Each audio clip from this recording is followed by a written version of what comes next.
ಸ್ನೇಹಿತರೆ ನಮಸ್ಕಾರ. ನೋಡಿ ಯಾವ ಥರ ಫ್ರಾಡ್ ಕಸ್ಟಮರ್ಗಳು ಇರ್ತಾರೆ ಅಂತಂದರೆ, ಯಾವುದೋ ಒಂದು ದೊಡ್ಡ ಅಪಾರ್ಟ್ಮೆಂಟು ನಿಮ್ಗೆ ವೀಡಿಯೋದಲ್ಲಿ ಹಾಕ್ತೀನಿ ಅಪಾರ್ಟ್ಮೆಂಟ್ ಯಾವ ಥರ ಐತೆ ಅಂತೇಳಿ. ಆಯಿತಾ, ಇಲ್ಲಿಗೆ ಡ್ರಾಪ್ ಮಾಡಿದ್ದೀನಿ. 10 ಕಿಲೋಮೀಟ್ರ್ ಡ್ಯೂಟಿ, ರಾತ್ರಿ 10 ಗಂಟೆ ಮೇಲೆ ತಗೊಂಡಿರೋದು ನೈಟ್ ಡ್ಯೂಟಿ. ಸರಿನಾ, ಲೊಕೇಶನ್ ಹತ್ರ ಬಂದು ಡ್ರಾಪ್ ಮಾಡಿದ್ದೀನಿ, ಪೇ ಮಾಡಿದ್ದೀನಿ ಅಂತ ಹೇಳಿದ್ರು. ಸರಿ, ಪೇ ಮಾಡಿದ್ರಲ್ಲ ಅಂತೇಳಿ ಅವರು ಇಳ್ಕೊಂಡು ಹೋಗ್ತಿದ್ದಂಗೆ ನಾನು ಫೋನ್ಪೇಲಿ ಚೆಕ್ ಮಾಡಿದೆ ನಾನು. ಆಯಿತಾ, ಚೆಕ್ ಮಾಡಿಬಿಟ್ಟು ನೋಡಿದ್ರೆ ಬ್ಯಾಲೆನ್ಸು ಬಂದಿರಲಿಲ್ಲ. ತೋರಿಸ್ತೀನಿ ನಿಮ್ಗೆ ಇವಾಗ್ಲೂ. ಆಯಿತಾ, ಬಂದಿರಲಿಲ್ಲ ಅಮೌಂಟು. ಸರಿ ಅಂತಂದರೆ ಸೆಕ್ಯೂರಿಟಿ ಒಳಗಡೆ ಬಿಡಲಿಲ್ಲ. ಸರ್ ಹಿಂಗೆ ಅವ್ರು ಅಮೌಂಟ್ ಕೊಡಲಿಲ್ಲ ಅಂದರೆ ನಾನು ಹೇಳ್ತೀನಿ ನೋಡ್ತೀನಿ ಅಂತಂದರು. ನೋಡಿ, ಲಾಸ್ಟ್ ಆಗಿರೋದು 1 ಅವರಿಂದ 70 ರೂಪಾಯಿ ಡ್ಯೂಟಿ ಮಾಡಿದ್ದೀನಿ, ಅದೊಂದೇ ಬಂದಿರೋದು.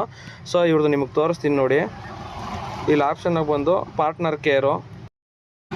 ನೋಡಿ ಸ್ನೇಹಿತರೆ, ಇಲ್ಲಿ ಬಂತೀನಿ ಆಪ್ಷನ್, ಇಲ್ಲಿ ಬಂದೆ ನೋಡಿ. ಪಾರ್ಟ್ನರ್ ಕೇರ್ ಹೆಲ್ಪಿಗೆ ಬಂದರೆ ನಾನು ಲಾಸ್ಟ್ ಮಾಡಿರುವಂಥ ನಿಮಗೆ ಆರ್ಡ್ರ್ ತೋರಿಸ್ತಿದೆ ನೋಡಿ. ID ನಂಬರು, ಡೇಟು ಪ್ರತಿಯೊಂದು ಇದೆ. ಆ ಆರ್ಡ್ರ್ ಮೇಲೆ ಕ್ಲಿಕ್ ಮಾಡ್ತೀನಿ. ಇಲ್ಲಿ ಕೆಳಗಡೆ ಬಂದರೆ ನಮಗೆ ಸಹಾಯ ಅಂತಿದೆ. ಸರಿನಾ, ಅಲ್ಲಿ ಕ್ಲಿಕ್ ಮಾಡಿದ್ಮೇಲೆ ನಮಗೆ ಇಲ್ಲಿ ನೋಡಿ ಆಪ್ಷನ್ಗಳು ಬಂದಿದೆ. ನನ್ನ ಗ್ರಾಹಕರು ಕಡಿಮೆ ಪಾವತಿಸಿದ್ದಾರೆ ಮೇಲೆ ಕ್ಲಿಕ್ ಮಾಡ್ತಾಯಿದ್ದೀನಿ. ಸರಿನಾ, ನೋಡಿ ಕ್ಲಿಕ್ ಮಾಡಿದ್ರೆ ಈ ಥರ ಬರುತ್ತೆ. ನೀವು ಎಷ್ಟು ಸಲನೇ ಟ್ರೈ ಮಾಡಿ, ಬೇರೆ ಯಾವುದೇ ಆಪ್ಷನ್ಗೆ ಹೋಗಿ ನೀವು ಏನಿಗೆ ಹೋದ್ರೂ ಈ ಥರ ಆಗ್ತಾಯಿದೆ. ಯಾವ ಥರ ಎಲ್ಲ ದರಿದ್ರ ಕಸ್ಟಮರ್ಸ್ಗಳು ಇರ್ತಾರೆ ಅಂತಂದರೆ, ಕಷ್ಟ ಬಿದ್ದು ದುಡ್ದಿರೋ ಗ್ಯಾಸ್ ದುಡ್ಡನ್ನು ಕೊಡ್ದಿರಾ ಅವ್ರ ಪಾಡ್ಗೆ ಅವ್ರು ಹೊಟ್ಟೋಗ್ಬಿಡ್ತಾರೆ ಅಂತಂದರೆ, ಇಂಥದ್ದು ದೊಡ್ಡ ಅಪಾರ್ಟ್ಮೆಂಟ್ಗಳನ್ನ ಬದಿಕೊಂಡು ಎಂಥ ಜನಗಳ್ರಿ.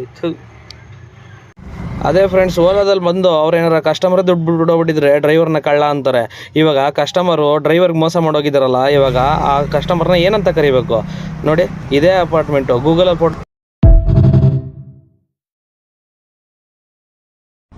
ಸ್ನೇಹಿತರೆ ನೋಡಿ, ಇದೇ ರೋಡಲ್ಲಿ ಇರೋದು, ತೋರಿಸ್ತೀನಿ ನೋಡಿ. ಈ ಥರ ಅಪಾರ್ಟ್ಮೆಂಟಲ್ಲಿ ಬದುಕ್ತಾ ಇದ್ದಾನೆ ಕಸ್ಟಮರು. ನಾನು ದುಡ್ದಿರೋಂಥ 250 ರೂಪಾಯಿನ ಕೊಡೋಕ್ಕಾಗದಿರುವಂಥ 3rd ಕ್ಲಾಸ್ ನನ್ನ ಮಕ್ಕಳು ನೋಡಿ ಇಲ್ಲಿ ಬದುಕ್ತಾ ಇದ್ದಾರೆ. ಸೆಕ್ಯೂರಿಟಿನ ಕೇಳಿದ್ರೆ ಈ ಥರ ಎಷ್ಟೊಂದು ಜನಕ್ಕೆ ಆಗಿದೆ. ಸ್ನೇಹಿತರೆ, ಹೋಗಿ ನಾನು ಸೆಕ್ಯೂರಿಟಿ ಗಾರ್ಡ್ಗಳ ಹತ್ರನೂ ವಿಚಾರಿಸಿದೆ. ಅವರು ಸರ್ ಎಂಟ್ರಿ ಮಾಡ್ಬಿಟ್ಟು ಹೋದ್ರೆ ಸಿಗ್ತಾರೆ, ಇಲ್ಲ ಇವ್ರು ಡೈರೆಕ್ಟಾಗಿ ಹೋಗಿದ್ದಾರೆ ಅಂತ ಹೇಳ್ತಾರೆ, ಅವ್ರು ಸಿಗಲ್ಲ ಅಂತ ಹೇಳಿದ್ರು. ಸರಿನಾ, ಆಯ್ತಾ, ಓಕೆ. ಪಾಪ ಸೆಕ್ಯೂರಿಟಿ ಅವ್ರದ್ದು ಏನು ತಪ್ಪಿಲ್ಲ, ಅಪಾರ್ಟ್ಮೆಂಟ್ ನೋಡೋಕ್ಕೆ ಹಂಗೆ ಬಿಟ್ಕೊಳಕ್ಕಾಗಲ್ಲ. ಆಯ್ತಾ, ಇಷ್ಟು ದೊಡ್ಡ ಅಪಾರ್ಟ್ಮೆಂಟ್ ಇದ್ದಾರೆ, 250 ರೂಪಾಯಿ ಅಮೌಂಟ್ ಕೊಡೋಕೆ ಇವ್ನ ಕೈಲಿ ಯೋಗ್ಯತೆ ಇಲ್ಲ ಅಂತಂದ್ಮೇಲೆ ಆಟೋದಲ್ಲಿ ಏನಕ್ಕೆ ಬರಬೇಕು? ಡೈರೆಕ್ಟಾಗಿ ನನ್ನ ಹತ್ರ ಕಾಸಿಲ್ಲ ಸರ್ ಅಂತ ಹೇಳಿದ್ರೆ ನಾನೇ ಬಿಟ್ಟು ಕಳಿಸ್ಬಿಡ್ತಾ ಇದ್ದೆ. ಆಯ್ತಾ, ಹಿಂದ್ಗಡೆ ಸ್ಕ್ಯಾನರ್ ಇದೆ. ಸೊ ಬರೋ ಪ್ರತಿಯೊಬ್ಬ ಕಸ್ಟಮರ್ ಪೇ ಮಾಡ್ಬಿಟ್ಟು ಸರ್ ಪೇ ಆಗಿದೆ ಅಂತಾರೆ. ಕಸ್ಟಮರ್ ನಂಬಿ ನಾವು ಆಯ್ತು ಅಂತ ಹೇಳ್ತೀವಿ. ಆಯ್ತಾ, ಚೆಕ್ ಮಾಡಿದ್ರೆ ಈ ತರ ಅಮೌಂಟೇ ಬಂದಿಲ್ಲ.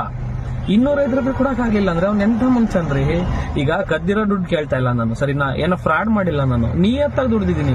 ದುಡ್ದಿರೋ ದುಡ್ಡು ಕೊಡಕ್ಕೆ ಜನಕ್ಕೆ ಈ ತರ ಏನು ಅಂತಂದ್ರೆ, ನನ್ಗೇನೋ ದುಡ್ಡು ಲಾಸ್ ಆಗ್ಬಿಟ್ಟಿದೆ, ಕಸ್ಟಮರ್ ಬಿಟ್ಟೋದ ಅನ್ನೋದು ದೊಡ್ಡ ವಿಚಾರ ಏನಲ್ಲ. ಆಯ್ತಾ, ಯಾಕಂದ್ರೆ ಈ ತರ ಸವಾಲು ನಡೀತಾ ಇರ್ತದೆ. ಇದನ್ನ ಏನಕ್ಕೆ ವಿಡಿಯೋ ಮಾಡಿದೀನಪ್ಪ ಅಂದ್ರೆ, ಓಲಾದಲ್ಲಿ ಡ್ಯೂಟಿ ಮಾಡ್ತಾ ಇರೋ ಪ್ರತಿಯೊಬ್ಬ ಡ್ರೈವರ್ಗೂ ಇದು ಅರ್ಥ ಆಗ್ಲಿ ಅಂತ.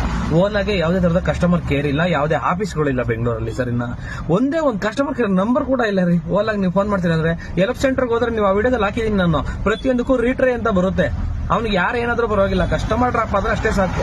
ಸೊ ಡ್ರೈವರ್ಗಳು ಫ್ರೆಂಡ್ಸ್, ನಾನು ನಿಮ್ಗೆ ಹೇಳ್ತಾ ಇದ್ದೀನಿ ನೋಡಿ, ಡ್ರೈವರ್ಗಳೇ ದಯವಿಟ್ಟು ಓಲಾದಲ್ಲಿ ಡ್ಯೂಟಿ ಮಾಡೋಂಥವ್ರು ತುಂಬಾ ಜಾಗ್ರತೆಯಿಂದ ಡ್ಯೂಟಿಗಳನ್ನ ಮಾಡಿ.